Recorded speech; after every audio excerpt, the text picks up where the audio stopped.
Update 1.20.1. It's had a few changes. It's been controversial. We're going to talk about it in this video. What I want to ask though, are you making YouTube videos about water tanks or other things, why not use what as the beginning of a title, as in WOT, water tanks, but use like the question, what's next? This could be a brand new series. Who knows? It probably won't be. But we've got a bit to talk about in this one, so let's cut to the chase. The crew perks, the new crew system, it is still changing, but it's not changing as much as it was going to be. Is that good? Is that bad? I'm not sure. What do you think? Let's take a look and light it up.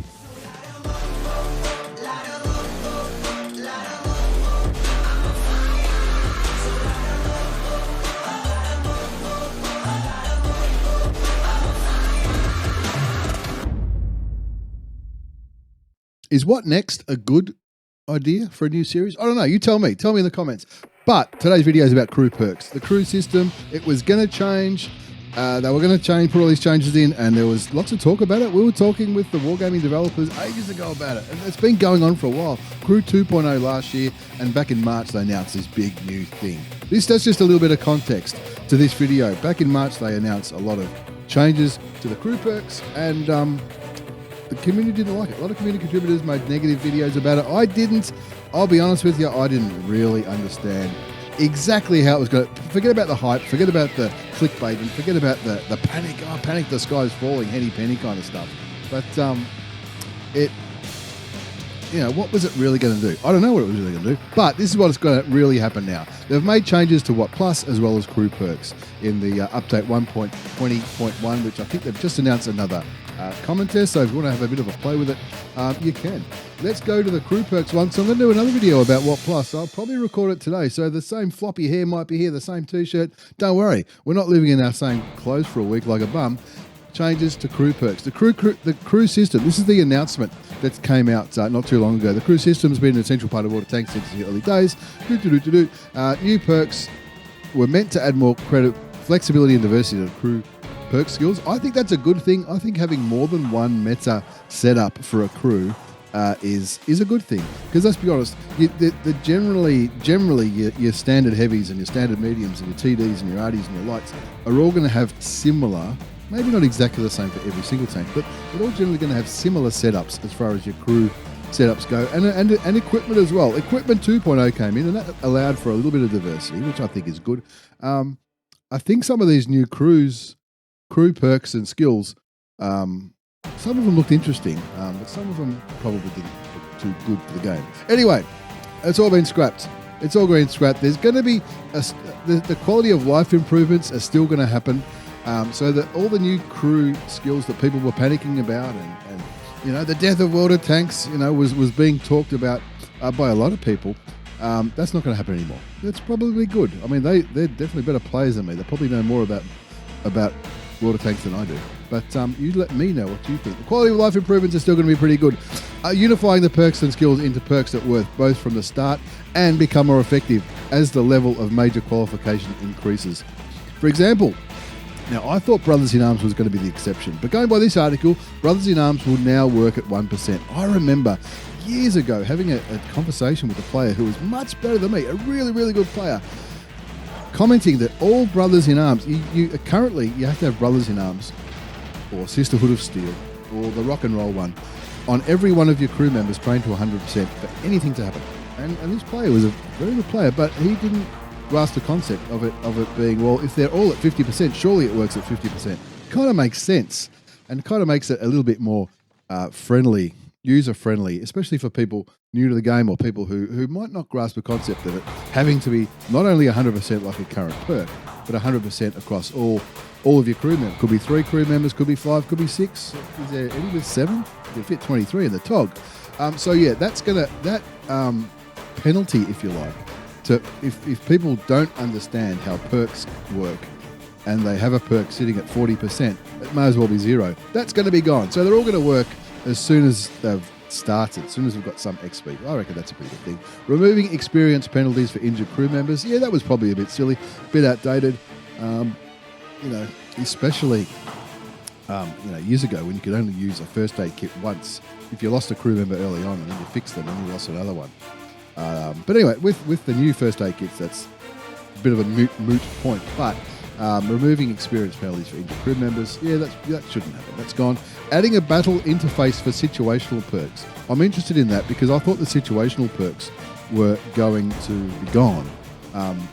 Stay tuned, I guess. I'll keep a look. I'm going to show you the original article in a minute, as well as I'm going to show you 3 articles. I'm going to link them all below. This one is the most recent one, which is the update, the changes.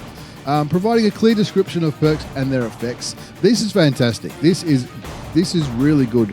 Probably not for the experienced players, because most people know that situational awareness is better than recon. Did you know that?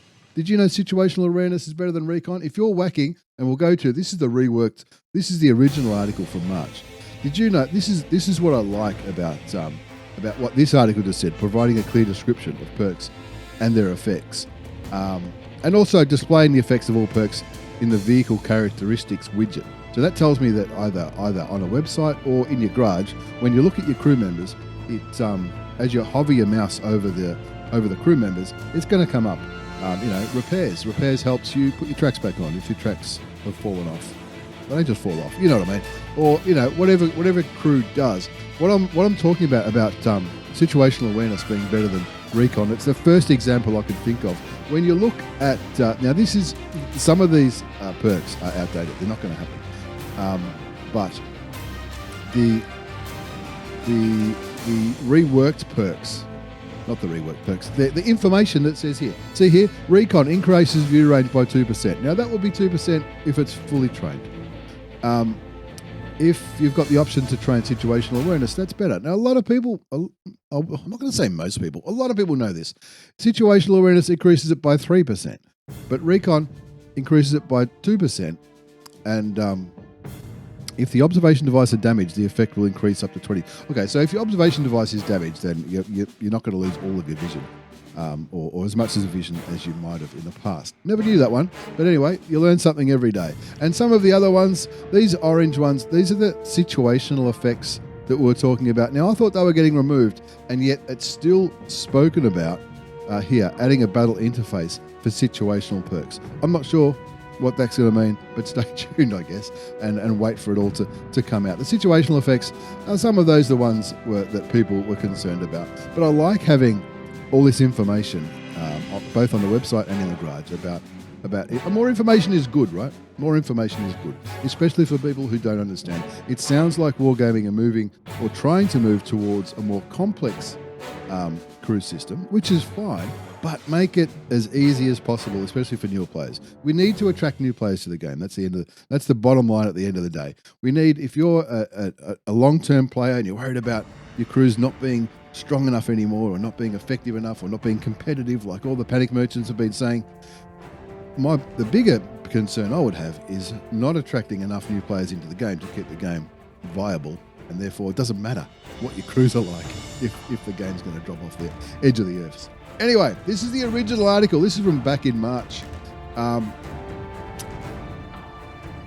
it's not. This is not the original article. This is just a subsequent article about it is back in March, and it's talking about what's it talking about? It's talking about their aims, their long-term aims, and this is what next, I guess, in the title is about. Long-term aims with crew. I like the idea of diversifying. I reckon that's fantastic, but their aims in the future for crew skills. Competitiveness of every perk, moving away from the current situation where all players could choose the same perks, which is basically what happens. Anyone who's in form generally will have the same crew skills and perks. And, having every perk competitive, I think, would be fantastic. Whether they'll be able to do it or not, we'll see. We'll see if they're able to do that. But having every perk competitive means that not only it doesn't matter which one you pick, I mean, some are going to be better than others, but if you pick the wrong one, you're not going to penalise as much, especially, again, as a new player coming into the game. You don't want to just get squashed and leave and go and play something else. Solidifying the perk system, make it easy, understandable rules, which I've just spoken about. Fair perk distribution, a roughly equal number of perks should be available for all qualifications. And the mechanics should work smoothly and fairly across the board. I agree with that, but that's going to be really hard to do when you've got, and people keep talking about the Manticore, but also the ELC, anything with a small amount of crew members. Your commander might have your radio operator perks. Your commander might even have your loader perks. And if sometimes the commander's got 2 or 3, obviously their own perks as well. That's going to be really hard to make it equal. But remember, though, Water Warships went towards a 1 crew member system. I'm not sure if is that going to be Wargaming's long-term goal. I don't think it's a bad thing for it to be their long-term goal, and that would maybe address the challenges that small tanks would have. Small tanks with less crew members. Easy implementation of future improvements. This is the one that is it easy on a highlight in blue or not? Probably not. Establishing a foundation that easily allows the implementation of future improvements, such as removal of 50 and 75% trained crew members. I think that is a fantastic idea. 50 and 75% crews they shouldn't be an option. Just make 100% free and be done with it. Get those new players a little bit more competitive from day one. We've already put light bulb as a standard thing. I think when the commander hits 100%, you get it. Not when they're 50 or 75, but 50% is just silly. Allowing a single crew to operate multiple vehicles. Now, I haven't heard this spoken about in a long, long time, but when Crew 2.0 was first talked about, I'm sure that was part of the goal. So what's next? Is that going to come? Tell us, Wargaming. Let us know. Is that still on the drawing boards? It's there in black and white. It is an outdated article though, so this is from back in March, so we're not all the way up to April yet. And implementing mechanics to transfer unused crew experience from one crew to another. Unused crew experience from one crew to another. So if you've got a crew that you don't need anymore, you could morph them into another crew.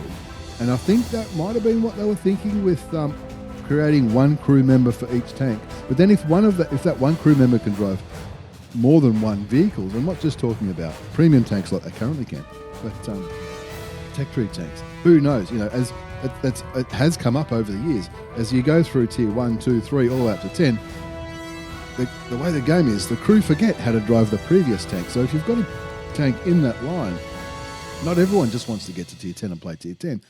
Some people like to keep some tanks. They might like to keep some historical tanks like the Tiger or the Panther, or ones that they've seen at Oz Armour Fest, like the Panther, or just favourites, Who knows? Anyway, this and much, much more is soon to be unveiled somewhere on a World of Tanks website.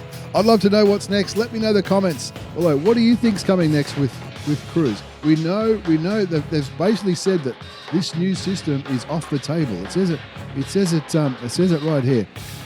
It says it. Where does it say it? It says it somewhere. Changes to crew perks. I'm sure they said it somewhere. Let's find it. There it is right there. Nothing wrong with my eyesight. We do not intend to raise the number of perks needed to ensure that players can make competitive during a battle in terms of vehicle performance. As a result, we've made the decision not to introduce the new perks in their current state. So that's those new perks in their current state are no longer on the table. Who knows what they're going to do next? They might do it. They might put limits on it, but I think they addressed the putting limits issue in one of their articles. I don't think it was this one, but I don't think it was. It was right here.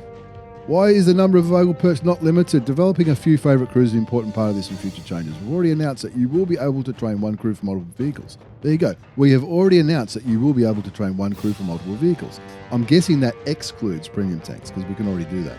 Also, we'll let you transfer experience from unused tankers to crews you're already using. So that will help people with all those useless crew members that are sitting in the barracks. I've got heaps of them. They're just sitting there. They're not really taking up space because they've got plenty of room, but just dismiss them if you need more room, but using them for something will be handy. But we've also got to think of that new player experience as well. We don't want to just be squashing new players. We conducted experiments with perk limitations through sandbox tests, and these changes, amongst others, received negative feedback. Okay, so that's possibly people who have really, really good crews and they're like, oh, don't limit my really, really good crews. Understandable, because some people might have thrown money at those crews through crew books or credits or gold or free experience, whatever you like. So, finding a balance, I guess. Finding a balance. And, we don't want imbalance or overpowered crews. I don't think anybody wants imbalance or overpowered crews. Anyway, thanks for listening to my little rant about Crew 2.0 or Crew 2023 or Crew 1.5, whatever it's going to be called. What do you think? It's clear to me that Wargaming want to change the crew system or adjust it or tweak it or buff it or nerf it or whatever you want to call it. What do you think they should do? Do you think we should move to a one commander system like Water Warships has? I don't know. Did Warship? I haven't played Warships. I was an alpha tester for Warships, but I can't remember the last time I played it. It was more than a year ago. But it was before submarines came in, and I know that. Anyway, that's a different topic, I guess. But what do you think they should do? Should they head towards would a single commander address the issue of tanks with only 2 or 3 crew members? Would that be a simple solution? Or I don't know. I think the information I think is really good. Information, especially for newer people and for to attract and to keep new players. That's what we really want to keep, new players. I think that's important. Let me know in the comments below, and look out for another episode of What Next coming real soon. And we'll talk about What Plus. Is it worth it? And what's going to happen in the future with What Plus? I think What Plus could potentially be big. But we'll talk about that next time. Let us know comments below, and of course, like, subscribe, get on board. That would be awesome. I'd love it. And sorry about the lack of videos, though. What can I say? I'm busy. We're on Twitch though as well, and I'm going to try to start making videos out of some of our Twitch streams. And I'd love you to join me over on Twitch if you haven't already. Twitch.tv/stewiejp. It's free to follow. Get on board and all that kind of stuff. Thanks for watching, everyone. Good luck with your cruise. And let us know. Let us know what you think. Ciao, ciao.